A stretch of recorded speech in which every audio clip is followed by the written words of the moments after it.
అంత పవిత్రమైన పరిశుద్ధమైన పదం ఒళ్ళొమ్ముకొని బతికే దాని దగ్గర ఉపయోగించాడు ఆయన. అమ్మా కదిలిపోయింది ఆ మనిషి, అక్కడ మారిపోయింది ఆ మనిషి. అమ్మని ఒకటి అడుగుతున్నాను, ఒళ్ళొమ్ముకోనో పాడు పనులు చేసినో లేదా తిరిగేసినో అలాంటి వ్యక్తిని గౌరవించగలవు నువ్వు?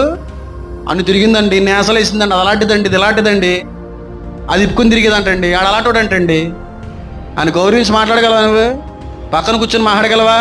అమ్మ అని అనగలవా? ఆయన అన్నాడు, నేను అంటాను అలా అమ్మనే అంటాను. నువ్వు అనగలవేటి? వ్యభిచారులాగే చూస్తావు, పాపం చేసినట్టే చూస్తావు. మనం అందరం పుణ్యాత్ములాగా, మనం అందరం నీతిమంతులాగా. భూమి ఎంత ఎతికినో ఒక్క నీతిమంతుడు కూడా కనబడలేదు.